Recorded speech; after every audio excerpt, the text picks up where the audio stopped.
Welcome to the Gals Guide to the Galaxy podcast, where a group of gals gather for you one cool thing around our topic of the month. Is it ancient history? Is it breaking news? Is it safe for work? Well, that's up to each gal. All we know is that... Fasten your seatbelts. It's going to be a bumpy night. Hey, gals! It's 2021! Can you believe it? I think we made it! I'm still saying I think because I have doubts. Here's another super surprise. It's season 3! Woo! For the Gals Guide podcast. What do you know? So there's so much to celebrate. Cheers. Yes, exactly. Cheers. Absolutely. There you go. Oh, I have a McDonald's cup because I'm classy. There you go. So there's so much to celebrate. I'm so happy that the Gals Guide podcast is back for another season. We are not totally out of the woods because we're back on Zoom again because COVID's still a thing. So the sound quality might be a little bit different once again. Whenever we're on Zoom, the sound quality is a little bit, you don't hear the books like Bonnie likes to say when we're recording in person in the library. You get to hear the books and all the wisdom that they have. Totally helps the show, right? Totally. So we will also probably have an internet dropout at some point because that's the world that we live in. But who knows? Maybe even the Death Star will blow up again. Oh, sorry, I had to do a little Star Wars reference in there. Okay, the reason why I bring up a Star Wars reference is because it is Rebel Month. Rebels!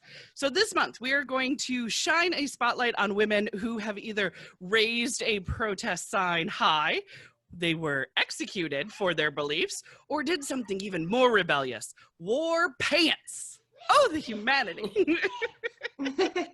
So from the silly to the surprising, we're going to have it all during season 3.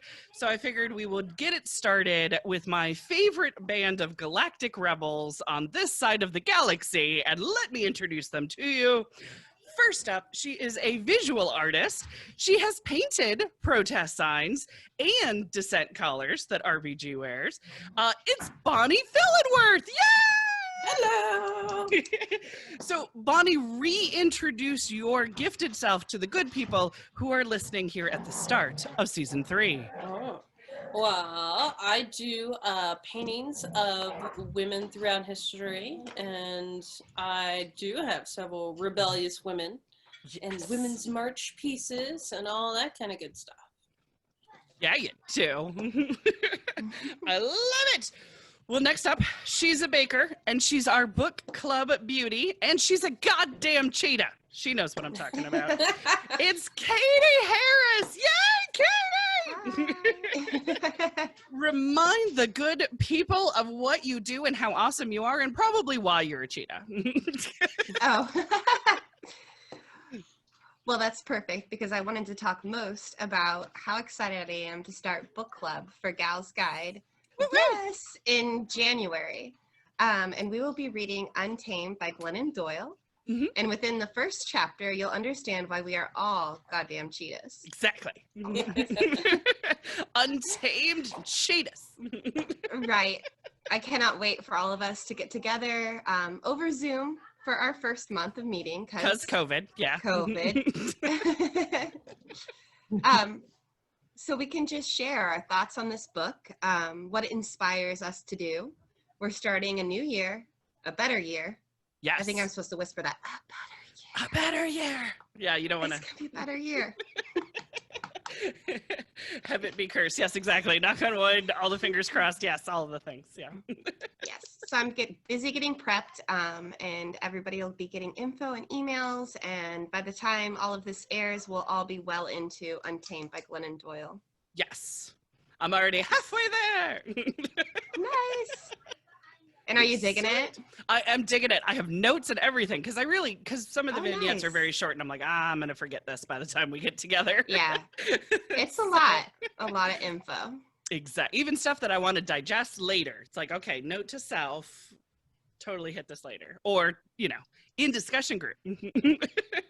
Exactly. I love it. Well, next up is a first-timer to the podcast. Oh my gosh. But she is an expert in women's history. So before we met this lovely lady on the podcast, and just in the real world, we already had a copy of her book in the library. Heroines of Mercy Street was already in our collection. So gals and guys, it is none other than Pamela Toler. Yay! Hi, Pamela.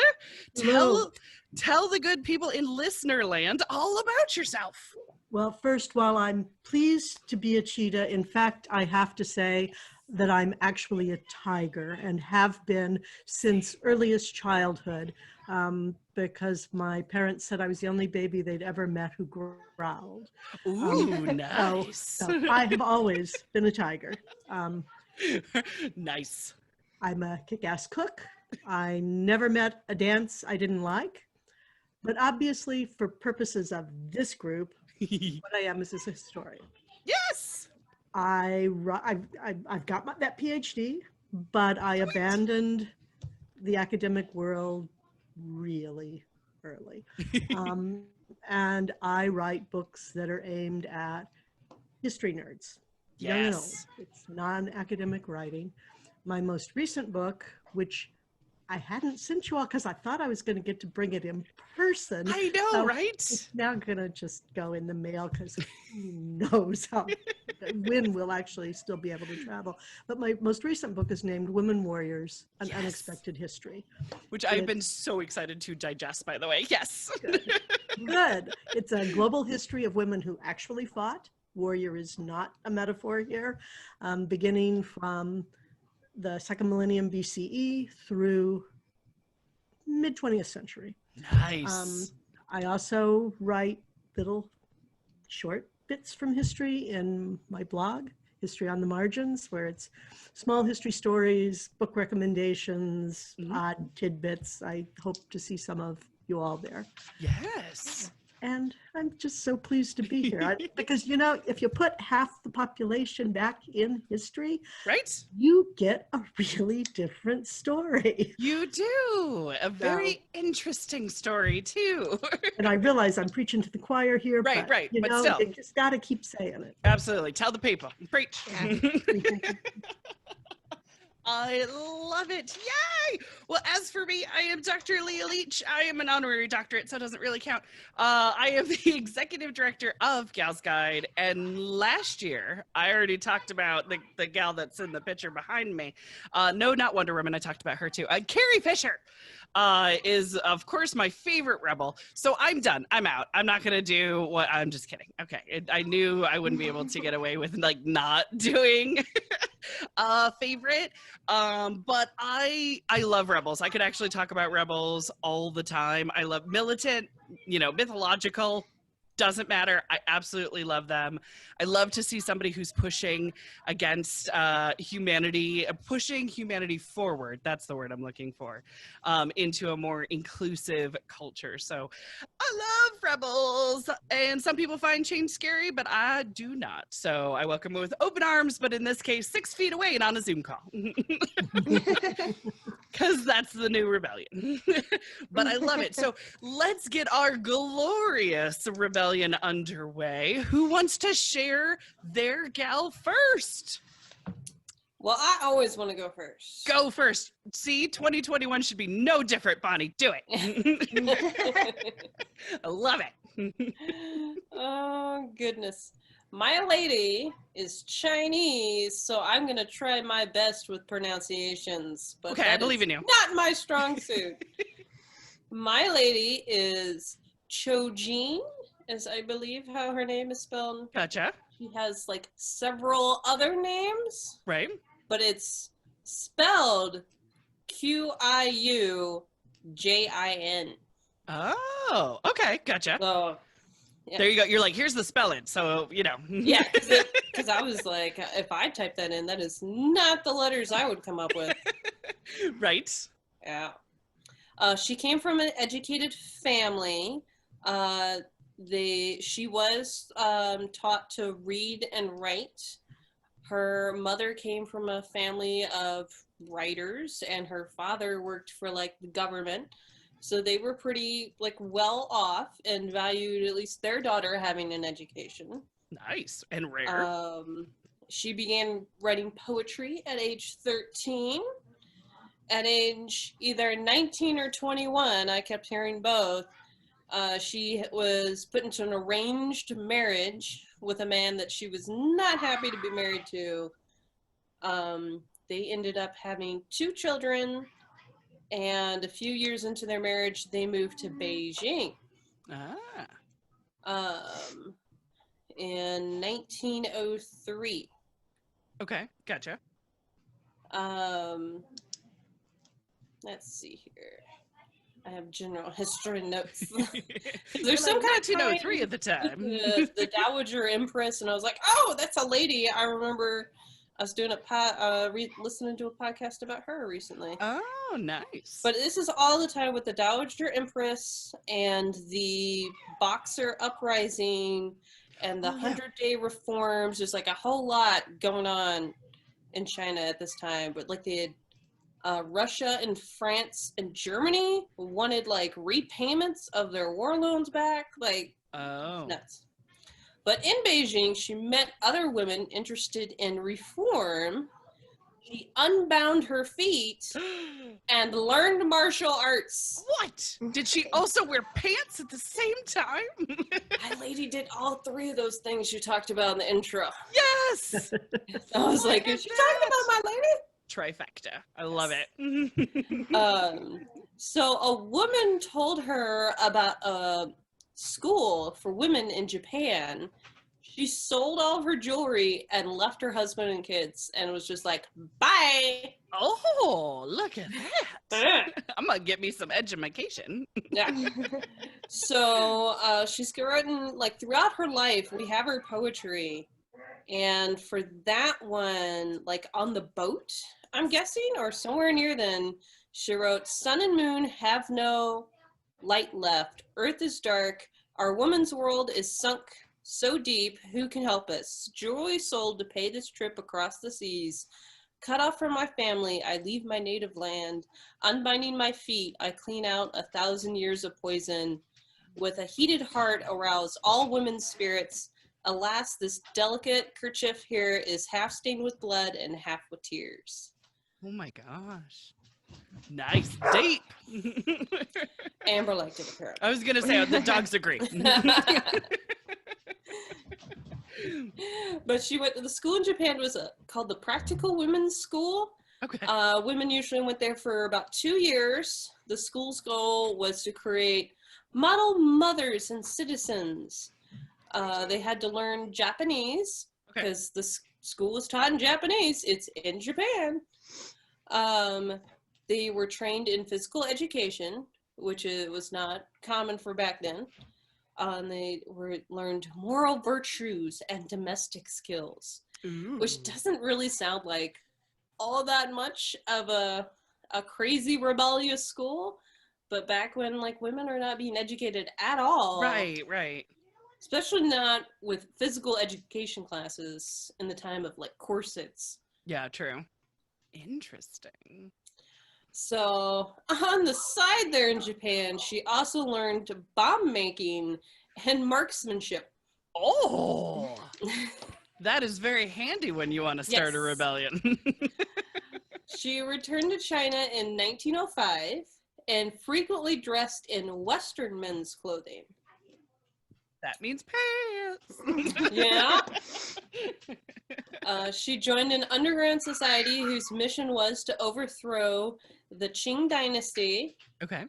And founded her own women's journal where she spoke about improved education for women, to end foot binding, education for both boys and girls, encouraging girls who could not go to school, like if their family couldn't afford it, to learn to read and write at home, women's economic independence, and elimination of arranged marriages. Oh, nice. She's like, I'm not having any of this. No. We're going to change all of it. Love it. So I've got another one of her little poems here. It says, with all my heart, I beseech and beg my 200 million female compatriots to assume their responsibility as citizens. Arise, arise, Chinese women, arise. Nice. Sounds like a call to arms. Yeah.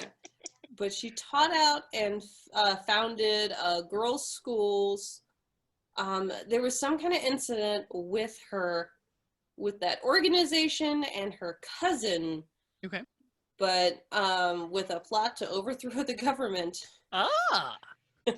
And she was arrested on July 13th and charged with conspiring to overthrow the government, executed on July 19th by public beheading at 31 years old. Wait. What were those numbers again? She was arrested on the 13th and beheaded on the 19th? 2 days later. Oh my gosh. Okay, cool. Yeah. Yep. They were not playing. Well, I mean, No, I no got appeal it. process. Wow. Mm. Yeah. All right. And this is in the 19th century. That's why it surprises me a little bit more. Actually, it's 20th century, right? Well, that's what I mean. Yeah, exactly. It's the 1900s, 1900s. So it's like, whoa. They were not messing around. Wow. Oh my goodness gracious. But I've got a couple more. The young intellectuals are all chanting revolution, revolution. But I say the revolution will have to start in our homes by achieving equal rights for women.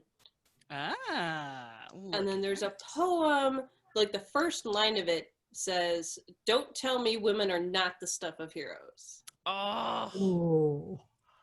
I love that's that. lovely. She's got so much good stuff. hmm But Do you know what, if anything happened like after her death? Was there any kind of like uprising, or anything, or was it pretty much quelled after her execution? Like, No, I'm good.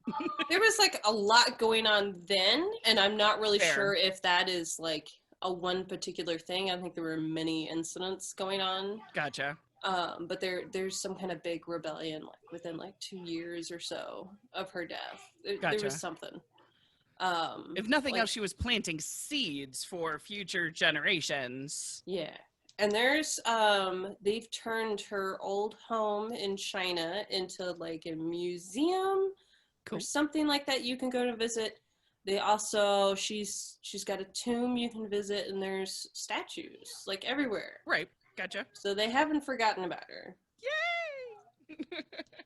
They haven't like destroyed her likeness so that she cannot be. Now, it was Portal. really funny is when I was looking at her, the first few pictures I saw of her, and it's like the head, I was only seeing from like the shoulders up. Mhm. And then when I saw the full picture, she's holding a knife.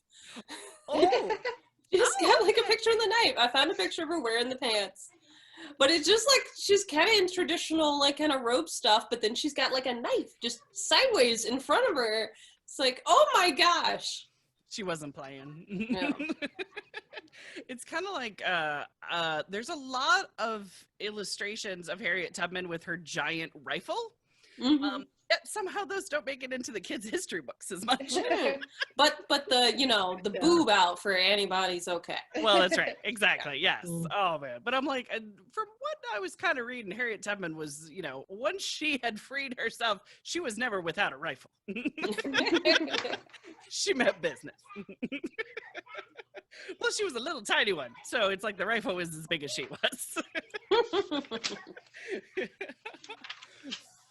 Fascinating. Oh, I love. What drew you to talk about her? What was it that you absolutely? Was it the knife and the pants and the execution? I don't was all even of it, wasn't it? remember how I found her.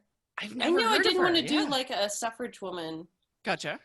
I don't know. I think she was on the list or something, and I was like, yeah, sure. That sounds pretty rebellious.